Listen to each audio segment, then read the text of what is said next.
విజయ్ గారు నమస్తే అండి. నమస్కారం అండి హరిత గారు. సూర్యుడి ముందు నిలబడి ఒక ముద్ర వేస్తూ మీరు ఏదైతే సంకల్పాన్ని అనుకుంటారో అది జరుగుతుంది అంటున్నారు. అంటే ఏంటది? విశ్వ విజయ్ గారిచే నిర్వహించబడే advanced law of attraction class కి ఫ్రీగా అటెండ్ అవ్వాలి అనుకుంటే కామెంట్ సెక్షన్ లో ఉన్న గూగుల్ ఫామ్ ని ఫిల్ చేయండి లేదా డిస్ప్లే అవుతున్న నెంబర్ కి కాల్ చేయండి. ధర్మో రక్షిత రక్షిత యద్భావం తద్భవతి. అవునండి హరిత గారు. సూర్యుడి ముందు నిలబడి ఒక ముద్ర వేసి మీ సంకల్పం చెప్పుకుంటే 11 సార్లు అది రియాలిటీకి వస్తుంది. చాలా ఫాస్ట్ అంటే వస్తుంది. మీ శక్తి అనేది పెరుగుతుందండి. ముందు అయితే దేనికైనా ఒక నమ్మకం ఉండాలి. నమ్మకం ఉండదు. ఫస్ట్ థింగ్ ఈస్ నమ్మి చేస్తే వర్కౌట్ అవుతుంది. కొంతమంది నమ్మకుండా ఏదో కావాలని టెస్ట్ కోసం చేస్తారు. నేను ఒకటే చెప్తానండి. టెస్ట్ కోసం చేసేదైతే మీకు వర్కౌట్ అవ్వదు. ఏదైనా సరే ఇక్కడ మొత్తం భగవంతుడిని గనక మనం చూస్తే చూడండి. భగవంతుడు రాయిలో ఉన్నాడని నమ్మితే ఓకే మనకు కనపడతాడు. అంటే ఒక ఫీల్ ఆఫ్ ఎక్స్‌పీరియన్స్ అవుతారు. అసలు లేడు అనుకుంటే మనకు కనపడదండి. చూడండి నమ్మితే రాయిలో కూడా దేవుడిని చూడొచ్చు. నమ్మకపోతే సాక్షాత్తు భగవంతుడు వచ్చి కనబడి మీతో మాట్లాడుతున్నా కదా కొట్టి పారేస్తారు. అంటే ఒకటే అండి ఇక్కడ నమ్మకం పైనే ఆధారపడి ఉంటుంది. మన సబ్జెక్ట్ అంతా కూడా నేను ఒకటే చెప్తాను. నమ్మకం. నమ్మి చూడండి డెఫినెట్‌గా వస్తుంది. అయితే సూర్యుని ముందు నిలబడి ఎప్పుడైతే మనకి ఏది కావాలో మనం కోరుకుంటాం. ఫస్ట్ అక్కడికి వెళ్ళిన తర్వాత సూర్యుని ముందు ముద్ర అన్నా కదా ఇక్కడ ముద్ర శంకు ముద్ర ఇది. చాలా రకాల ముద్రలు ఉన్నాయండి. బట్ ఏ ముద్ర అయితే ఎవరినైతే సంకల్పాలు సిద్ధిస్తాయండి ఓకే శంకు ముద్ర. అది ఎలా అంటే చూడండి. మనది ఈ హ్యాండ్ ఉంది కదా ఈ హ్యాండ్ ఎల్ షేప్‌లో తీసుకొచ్చి మన హ్యాండ్ రైట్ హ్యాండ్ తీసుకొని ఈ యొక్క ఉంది కదా ఈ బొటన వేలును ఓకే ఈ 4 ఫింగర్స్‌తో మనం క్లోజ్ చేయాలి. మన వైపు తిప్పుకొని శంకు ముద్ర ఇక్కడ దీన్ని వర్టికల్‌గా తిప్పేసి ఇక్కడ బొటన వేలు ఏం చేయాలంటే దీన్ని టచ్ చేయాలి. ఇది శంకు ముద్ర అంటారు. I will repeat again Suman TV viewers కోసం. ఫస్ట్ 2 హ్యాండ్స్ తీసుకొని ఇక్కడ ఎల్ షేప్‌లో లెఫ్ట్ హ్యాండ్‌ని తీసుకొని left hand okay L shape తీసుకొని రైట్ హ్యాండ్ తీసుకొని ఇక్కడ 4 ఫింగర్స్‌ను ఫోల్డ్ చేసి ఓకే తర్వాత ఈ హ్యాండ్‌ను కొంచెం టిల్ట్ చేసి ఈ బొటన వేలుతో గనక టచ్ చేస్తే ఏ మిడిల్ ఫింగర్‌ను ఇది శంకు ముద్ర. ఇది చెస్ట్ ఓకే ఇక్కడ తీసుకొచ్చి బ్యాక్ బోన్ స్ట్రెయిట్‌గా పెట్టుకొని సూర్యుడు ఉదయిస్తున్నప్పుడు లేలేత కిరణాలు వస్తున్నప్పుడు సూర్యుడిని చూసి సూర్యకిరణాలు మన వెంటిపై పడుతున్నప్పుడు ఐస్ క్లోజ్ చేసుకొని ఆజ్ఞా చక్రం దగ్గర ఊహించుకోండి. అంటే మీ జీవితంలో మీకు ఏదైతే కావాలని మీరు కోరుకుంటున్నారో ఆల్రెడీ వచ్చినందుకు విశ్వానికి హృదయపూర్వక కృతజ్ఞతలను 11 టైమ్స్ చెప్పుకోవాలి. సూర్యుని చూస్తూ కూడా చెప్పుకోవచ్చు. తర్వాత ఐస్ క్లోజ్ చేసుకొని ఇక్కడ ఆజ్ఞా చక్రం దగ్గర ఊహించుకోవాలంటే మీకు ఏది కావాలో అది ఆల్రెడీ పొందారు మీరు. ఆల్రెడీ మీ దగ్గరకు వచ్చింది అన్న భావన రావాలండి. చాలా మందికి ఆ భావన రాకపోతే ట్రై చేస్తుంటారు. బట్ అది కాదు. ప్రతీది కూడా 2 సార్లు సృష్టించబడుతుంది కదా హరిత గారు. ఫస్ట్ మన మనసులో మీకు ఏది కావాలి? మీకు ఇన్‌కమ్ డబుల్ కావాలి. లేదా మంచి జాబ్ కావాలి. లేదా ఉన్నతమైన పొజిషన్ కావాలి. మంచి రిలేషన్‌షిప్ కావాలి. మంచి కెరియర్ కావాలి. మీ ఇష్టం. చూడండి మనిషి అనేవారు ఆశావాద జీవి అండి. ప్రతి ఒక్కరికి కోరికలు ఉంటాయి. ఇది కావాలి, అది కావాలి. బట్ ఆ కోరిక నిజం చేసుకోవాలంటే ఏంటండి? మన సంకల్ప బలం బలంగా ఉండాలి. సూర్యుడిని చూసినప్పుడు ఏమవుతుందండి మన శక్తి పెరుగుతుందండి. ఇదన్నిటి కూడా చూసిన ఒకరోజు సూర్యుడు మాయమైతే ఎలా ఉంటుందో చెప్పండి హరిత గారు? ఏమైనా ఉంటుందో చెప్పండి ప్రాణకోటే మాయమైపోతుంది. అంధకారంలో ఉంటాం. అంధకారం ప్రాణకోటి మాయమైతే ఉండనే ఉండవు. సూర్యునిపై డైరెక్ట్ రిలేషన్‌షిప్ అండి మనకు. మనం ఎప్పుడైతే సూర్యునితో కనెక్టివిటీ అవ్వాలి అంటే సూర్యునితో కమ్యూనికేషన్ చేయాలి. ప్రతి దాంతో మనం కమ్యూనికేషన్ అవుతూ ఉండాలండి. అంటే నేచర్‌తో ఎవరైతే ఎక్కువ కనెక్టివిటీ ఉంటుందో వారి సంకల్పాలు సిద్ధిస్తుంటాయి. అప్పుడు సూర్యుని చూస్తూ మన సంకల్పం మీ ఇష్టం అండి. అంటే ఒక్కొక్కరికి ఒకటి ఉంటుంది. ఒకళ్ళకి జాబ్ కావాలని, ఒకళ్ళు క్రీడా రంగంలో రాణించాలని, ఒకళ్ళు మనిషి పాలిటిక్స్‌లో రాణించాలని, కొందరు వాణిజ్య రంగంలో రాణించాలని ఒక్కొక్కళ్ళకి తీరు ఉంటుంది. బట్ ఏదైనా సరే ఆర్థిక బిల్లన్నీ క్లియర్ చేసుకొని ఆర్థిక స్వేచ్ఛను పొందాలని కొంతమందికి. బట్ ఎలా ఉన్నా సరే ఎప్పుడైతే మనం ఒక ముద్ర వేసి సూర్యునికి అభిముఖంగా ఉండి ఆజ్ఞా చక్రం దగ్గర మనకు కావాల్సింది మనం దర్శిస్తుంటామో అది చూడాలి. ఆల్రెడీ జరిగింది మీకు. అంటే ఆల్రెడీ మీకు ఏదైతే కావాలని మీరు కోరుకుంటున్నారో ఆల్రెడీ ఇప్పటికే మీ దగ్గర ఉంది.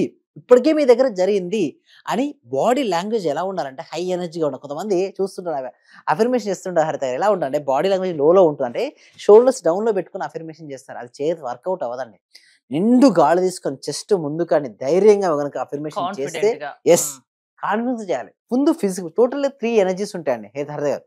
ఒక వ్యక్తి సంకల్పం ఓకే సిద్ధించాలన్నా, ఒక వ్యక్తి జరగట్లేదు అంటే మెయిన్ ఏంటంటే వారి యొక్క energy level. Energy level 3 types ఉంటాయండి. 1 శారీరకము, 2 మానసికము, 3 ఆధ్యాత్మికం. ఫిజికల్ ఎనర్జీ, ఫిజికల్ బాడీ ఎప్పుడు కూడా ఎనర్జిటిక్‌గా అలర్ట్‌గా ఉంచుకోవాలి. మానసికంగా ఎప్పుడు ప్రశాంతంగా ఉండాలి, పరిపక్వత ఉండాలి. మానసిక పరిపక్వత ఉంటే సంకల్పాలు ఈజీగా సిద్ధిస్తాయండి. అంటే ఎక్కువ ప్రశాంతంగా ఉండాలి. అంటే సైలెంట్‌గా ఉండాలండి. అంటే ఎంత సైలెంట్‌గా మనసు ప్రశాంతంగా ఉంటే మీ యొక్క థాట్‌కి అంత పవర్ ఉంటది. థాట్ కొన్ని మైల్స్ దూరం వెళ్ళాలి. ఏదో కావాలని మీరు కోరుకుంటున్నారు. ఒక వ్యక్తి ఎప్పుడు ధ్యానం చేస్తుంటాడు. బట్ ఒక వ్యక్తి ఎప్పుడు ఎదుటితో మాట్లాడుతుంటాడు. బట్ ఎవరి సంకల్పం సిద్ధిస్తదని హరిత గారు చెప్పండి? ధ్యానం చేసే వ్యక్తి. ఎందుకు? అందుకోసం నేను లా ఆఫ్ అట్రాక్షన్ అప్పుడు డైరెక్ట్ నేను లా ఆఫ్ అట్రాక్షన్ టీచ్ చేయనండి. చాలా మంది అనుకుంటారు. సార్ ఎందుకు సార్ చేయరంటే నేను చేయనే చేయ. ఎందుకంటే ఫస్ట్ వారి మనసు ప్రశాంతం కానిది నేను ఏది ఇచ్చినా కూడా వర్కౌట్ అవ్వదండి. అంటే సారవంతమైన నేలలో వేసినటువంటి విత్తనమే మొలకెత్తుతది. అది స్టోన్ అయిపోయింది అక్కడ. స్టోన్‌లో విత్తనాలు ఏస్తే ఏమొస్తాయండి? ఏం రావు కదా! అందుకోసం ఫస్ట్ నేను ట్రైనింగ్ ఇచ్చినప్పుడు కూడా వాళ్ళు ఫస్ట్ వాళ్ళ మనసుని చూసి ఫస్ట్ రిలాక్స్, ప్రశాంతత. ఆ రిలాక్సేషన్, ప్రశాంతత ఉన్నప్పుడే మనం విత్తనాలు ఇవ్వాలి. సారవంతమైన ఉండేసి వస్తాయి. అందుకోసం చూడండి జూన్, జూలైలోనే మనం వ్యవసాయం స్టార్ట్ చేసేటప్పుడు స్టార్ట్ చేస్తాం. ఎందుకు? అక్కడ నేల తడిగా, మెత్తగా, సాఫ్ట్‌గా ఉంటుంది. సో అప్పుడు వేయాలి. అంతేగాని సమ్మర్‌లో నేను వేస్తానంటే వర్కౌట్ అయిద్దా? కాదు కదా! ఏ పని ఎప్పుడు చేయాలో అప్పుడే అప్పుడే చేయాలి. చేయాలి. లా ఆఫ్ అట్రాక్షన్ కూడా థాట్ రిలీజ్ చేసేటప్పుడు బ్రహ్మముహూర్తంలో రిలీజ్ చేయాలి బెటర్. లేదనుకోండి ధ్యానం సామూహికంగా చేయండి. కొన్ని వందల మంది చేస్తారండి మన ప్రాక్టీసెస్‌లో మెడిటేషన్. సో అలాంటి సమయంలో ఒకరు ఇన్‌స్పైర్ అవుతుంటారు. ఒకళ్ళని చూసి అరే! ఇతను చేస్తున్నాడు నేను చేయాలి. ధ్యానం అనేది ప్రతిరోజు ఒక వ్యక్తి చేయాల్సిందే అండి. ఎందుకంటే శరీరాన్ని మనం స్నానం చేసినప్పుడు శుద్ధి అవుతదండి. మన మనసు ఎలా శుద్ధి అవుతదండి? శుద్ధి కాకపోవడం వల్లే రాగద్వేషాల వలనే అండి ఇన్ని జరుగుతున్నాయంటే రాగద్వేషాల వల్లనే. కామ, క్రోధ, లోభ, మోహ, మదమాత్సర్యాలు ఉన్నప్పుడు మనిషి ఏది సాధించలేడు. ముందు అవి పక్కన పెట్టాలి. ఎస్పెషల్లీ మీరు చూస్తే అయ్యప్ప దీక్ష చేస్తా అంటారు కదా! అవి ఎందుకు చేయాలండి? ఆ దీక్ష చేసినప్పుడు 41 రోజులు ఒక సిస్టమాటిక్ అలవాటు అవుతది. ప్రతి మనిషి సక్సెస్ అవుతున్నాడన్నా, ఫెయిల్యూర్ అవుతున్నా వారికి అలవాట్లే కారణం. ఒక అలవాట్లు గనుక మన సిస్టమాటిక్ ఉదయాన్నే నిద్ర లేవడం, సూర్యోదయానికంటే ముందే నిద్ర లేవండి. ఎప్పుడు ఎవరైతే సూర్యోదయానికి తర్వాత నిద్ర లేస్తారో వారు ఏమనుకున్నా జరగదండి. అందుకోసం అంట లక్ష్మీ దేవత అట చూస్తదట అండి.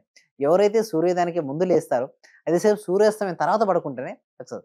సూర్యాస్తమయం సమయంలో గాని, సూర్యోదయం సమయంలో ఎవరైతే పడుకుంటారో, నిద్రపోతారో లక్ష్మీదేవి రాదు. హ్మ్. శుచి శుభ్రత పాటించిన వారి దగ్గర కూడా లక్ష్మీదేవి రాదు. లక్ష్మీదేవత రావాలి అంటే ఇల్లు ఎలా ఉండాలి? శుచి శుభ్రతగా ఉండాలి. మనసు ఎలా ఉండాలి? ప్రశాంతంగా, పాజిటివ్‌గా ఉండాలి. ఉండాలి. యెస్. ఇంట్లో కూడా మంచి వాతావరణం అచ్చాలు. ఉండాలి. అప్పుడే లక్ష్మీదేవత వస్తుంది. సో, ఆ విధంగా లక్ష్మీదేవికి ఆహ్వానం పలుకుతుంటాం. సో, అదే విధంగా నేను చెప్పినటువంటి సూర్యునికి నమస్కరిస్తూ గనక మనం ఏ సంకల్పం అయితే చెప్పుకుంటూ పదే పదే ఆ సంకల్పం రియాలిటీకి వస్తుందండి హరిత గారు. సో మీ క్లాసెస్‌కి అటెండ్ అవ్వాలంటే ఏంటి? మిమ్మల్ని అప్రోచ్ అవ్వడం ఎలా? మీరు ఎలాంటి విషయాలు మీ సెషన్స్‌లో చెప్తారు? చూడండి ఈ సబ్జెక్ట్ విశ్వవ్యాప్తం వెళ్ళాలి. అజ్ఞానం అనే అంధకారం ఉన్న చోట జ్ఞానం అనే వెలుతురు ఉండదండి. అజ్ఞానం అనే వెలుతురు తొలగిపోయి, అజ్ఞానం అనే అంధకారం తొలగిపోయి జ్ఞానం అనే వెలుతురు రావాలి అంటే ఏం చేయాలంటే సాధన చేయాలి, ధ్యానం చేయాలి. మనం ప్రాపర్‌గా మనం చేసినప్పుడే వస్తుంది కాబట్టి వీటి కోసం ఏంటంటే ఎవ్రీ వీక్ కూడా ప్రతి వారం కూడా ప్రతి వ్యక్తికి, ప్రతి కుటుంబానికి, ప్రతి ఇంటికి సబ్జెక్ట్ చేరాలండి. అది చేరాలంటే దానికోసమే ఫ్రీ ఇవ్వడం జరుగుతుంది. Webinar first demo class free అండి. ఎవ్రీ వీక్ ఉంటుందండి డెమో. ఈ డెమోలో ఏముంటుందంటే వారికి ఏం నేర్చుకుంటారంటే అసలు వాళ్ళకి ఎక్కడ ఉన్నారు, వాళ్ళ స్థితి ఏమిటి, వాళ్ళ బ్లాక్స్ ఎలా కరిగిపోవాలని వాళ్ళు నేర్చుకుంటారు. ఈ డెమో క్లాస్ తర్వాత కూడా మనం ఏంటంటే 6 డేస్ ప్రాక్టీసెస్ ఉంటాయి. సో జూమ్ లింక్ ఇవ్వడం జరుగుతుంది. వాళ్ళ వాట్సాప్ గ్రూప్లో యాడ్ అవుతారండి. గూగుల్ ఫామ్ ఫిల్ అప్ అయిన తర్వాత మా టీమ్ మెంబర్స్ యాడ్ చేస్తారు, లేదా వాళ్ళకి వాట్సాప్ గ్రూప్ లింక్ వస్తుంది, వాళ్ళు జాయిన్ అవుతారు.